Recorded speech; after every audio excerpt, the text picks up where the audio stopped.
ಸರ್ವರಿಗೂ ಶರನ್ನವರಾತ್ರಿಯ ಶುಭಾಶಯಗಳು. ನಮಸ್ಕಾರ.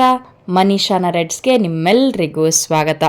ಇವತ್ತು ನಾವು ಹೊಂಟಿದ್ದು ರಾಜರಾಜೇಶ್ವರಿ ದೇವಾಲಯ, ಬೆಂಗಳೂರು. ಮೆಜೆಸ್ಟಿಕ್ಕಿಂದ ದೇವಾಲಯ ಸುಮಾರು 10 ಕಿಲೋಮೀಟರ್ ಅದ. ಇಲ್ಲಿ ನಾವು ಬಸ್ ಮುಖಾಂತರ ಹೋಗ್ಬೋದು, ಮೆಟ್ರೋ ಮುಖಾಂತರ ಹೋಗ್ಬೋದು. ಡೈರೆಕ್ಟ್ ಬಸ್ 225C ಅಂತ ಹೇಳಿ ಒಂದು ನಂಬರ್ ಅದ.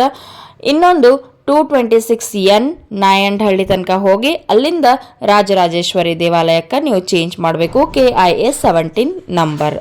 ಶಕ್ತಿದೇವಿ ಅಂತ ಹೇಳ್ತೀವಿ, ಜ್ಞಾನ ಸ್ವರೂಪಿಣಿ ಅಂತ ಹೇಳ್ತೀವಿ ರಾಜರಾಜೇಶ್ವರಿ ದೇವಿಗೆ. ಈಗಿನ ರಾಜರಾಜೇಶ್ವರಿ ನಗರ ಮೊದಲ ಕೆಂಚೇನಹಳ್ಳಿ ಅಂತ ಹೇಳಿ ಕರೆಯಲ್ಪಡುತ್ತಿತ್ತು. ಇಲ್ಲಿ ಕೈಲಾಸ ಆಶ್ರಮ ಮಹಾಸಂಸ್ಥಾನದ ಪರಮ ಪೂಜ್ಯರು ಶ್ರೀ ಶಿವರತ್ನಪುರಿ ಸ್ವಾಮೀಜಿ, ಅವರಿಗೆ ತಿರುಚಿ ಸ್ವಾಮಿಗಳು ಅಂತ ಹೇಳಿನೂ ಕರೀತಾರ. ಅವರು ಅದನ್ನು ಸ್ಥಾಪಿಸಿದವರು. ಅವರು ಗುರುಗಳು ಏನಿದ್ರಲ್ಲ, ಅವರು ಕಠ್ಮಂಡು ಒಳಗಿದ್ರಂತ. ಅವರು ಇವರಿಗೆ ದೀಕ್ಷೆಯನ್ನು ನೀಡಿದ್ರಂತ. ಆ ದೀಕ್ಷೆ ನೀಡಿದ ಮೇಲೆ ದಕ್ಷಿಣಕ್ಕೆ ಹೋಗಿ ಅಲ್ಲಿ ಕೆಲಸಗಳನ್ನು ಮಾಡು ಅಂತ ಹೇಳಿ ಹೇಳಿದಾಗ ಅವರು ದಕ್ಷಿಣಕ್ಕೆ ಬರುವ ಮುಂಚೆ, ಈ ದಿಕ್ಕಿಗೆ ತಿರುಗುವ ಮುಂಚೆ ಮೊದಲವರು ಕೈಲಾಸ ಪರ್ವತಕ್ಕೆ ಹೋದ್ರಂತ. ಅಲ್ಲಿ ಅವರು ಧ್ಯಾನ ಮಾಡುವ ಸಮಯದೊಳಗೆ ದುರ್ಗಾ, ಲಕ್ಷ್ಮೀ, ಸರಸ್ವತಿಯ ಒಂದು ತ್ರಿವಳಿ ದೈವಗಳ ದರ್ಶನವನ್ನ ಮಾಡಿದ್ರಂತ. ಅದಾದ್ಮೇಲೆ ಅವ್ರಿಗೊಂದು ಅಶರೀರವಾಣಿ ಕೇಳಿಸ್ತದ. ಏನಂತಂದ್ರೆ, ನೀ ಕರ್ನಾಟಕಕ್ಕೆ ಹೋಗಿ ಅಲ್ಲಿ ನೆಲೆಸು ಅಂತ ಹೇಳಿ ಒಂದು ಧ್ವನಿಯನ್ನ ಅವರು ಕೇಳಿದಾಗ ಬಾಂಬೆ ಮೂಲಕವಾಗಿ ಅವರು ಕರ್ನಾಟಕಕ್ಕೆ ಬಂದು ನೆಲೆಸ್ತಾರ ಅನ್ನುವಂಥದ್ದು ಒಂದು ಕಥೆ, ಇತಿಹಾಸ ಅಂತಾನೂ ಹೇಳ್ಬೋದು.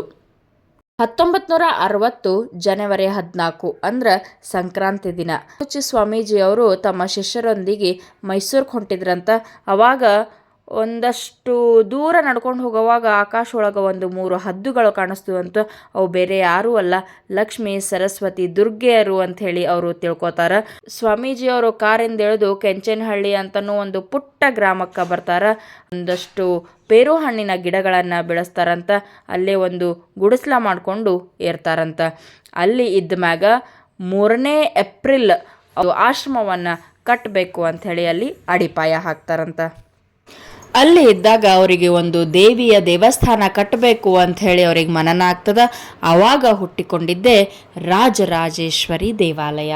ಅಷ್ಟದಿಕ್ಪಾಲಕರ ದೇವರುಗಳು ಬ್ರಹ್ಮ, ವಿಷ್ಣು, ಮಹೇಶ್ವರ ಇವರನ್ನ ಆಳ್ವಿಕೆ ಮಾಡುವುದೇ ರಾಜರಾಜೇಶ್ವರಿ ದೇವಿ.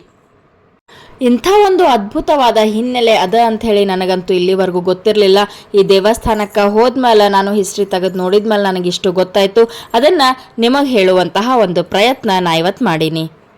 ಇನ್ನು ವಿಶೇಷವಾಗಿ ನವರಾತ್ರಿಯ ಅಂಗವಾಗಿ ಇಲ್ಲಿ ಬಹಳಷ್ಟು ಸಾಂಸ್ಕೃತಿಕ ಕಾರ್ಯಕ್ರಮಗಳನ್ನು ನಡೆಸ್ತಾರೆ.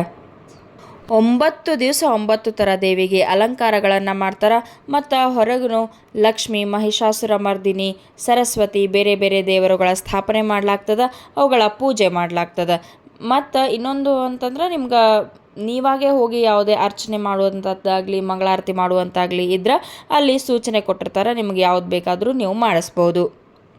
ನೋಡಿದ್ರಲ್ಲ ಸ್ನೇಹಿತರೆ, ಕಠ್ಮಂಡುವಿನಿಂದ ಕೈಲಾಸ ಪರ್ವತಕ್ಕೆ ಹೋಗಿ ಅಲ್ಲಿ ಧ್ಯಾನ ಮಾಡಿ ಅಲ್ಲಿಂದ ಕರ್ನಾಟಕಕ್ಕೆ ಬಂದು ನಮ್ಮ ಬೆಂಗಳೂರಿನಲ್ಲಿ ಈ ರಾಜರಾಜೇಶ್ವರಿ ದೇವಾಲಯವನ್ನು ನಿರ್ಮಿಸ್ತಾರೆ.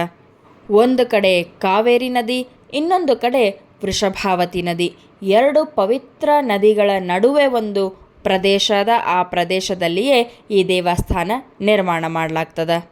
ಇಂಥ ಒಂದು ಜಾಗ ಒಳಗೆ ನೆಲೆಸಿರುವ ನಾವೇ ಧನ್ಯರು ಅಂತ ಹೇಳ್ತಾ ಈ ಸಂಚಿಕೆಯನ್ನು ಮುಗಿಸಾಕತ್ತೀನಿ. ಮತ್ತು ಮುಂದಿನ ಸಂಚಿಕೆಯೊಳಗೆ ಸಿಗೋಣಂತ ಒಂದು ಮಾತು ಹೇಳ್ತೀನಿ. ಈ ದೇವಾಲಯ ಒಳಗೆ ಯಾವುದೇ ಫೋಟೋಕ್ಕೆ ಅವಕಾಶ ಇಲ್ಲ, ಹಾಗಾಗಿ ನಾನು ಒಳಗಿನ ಚಿತ್ರೀಕರಣ ನಿಮಗೆ ತೋರಿಸಿಲ್ಲ. ನಾನು ಇಂಟರ್ನೆಟ್ಟಿಂದ ಬ್ರೌಸ್ ಮಾಡಿರುವಂತಹ ಪಿಕ್ಚರ್ಗಳು ಇಲ್ಲಿ ಹಾಕಿನಿ. ನಾವು ಸ್ವತಃ ನೋಡಿ ದೇವರ ದರ್ಶನ ಪಡೆದುಕೊಳ್ಳೋದು ಬಹಳಷ್ಟು ಉತ್ತಮ ಅಂತ ಹೇಳ್ತಾ, ಜ್ಞಾನಾಕ್ಷಿ ರಾಜರಾಜೇಶ್ವರಿಯ ಆಶೀರ್ವಾದ ನಮ್ಮ ಮೇಲಿರಲಿ ಆಶಿಸ್ತಾ ಮತ್ತೆ ಸಿಗೋಣಂತ. ನಮಸ್ಕಾರ.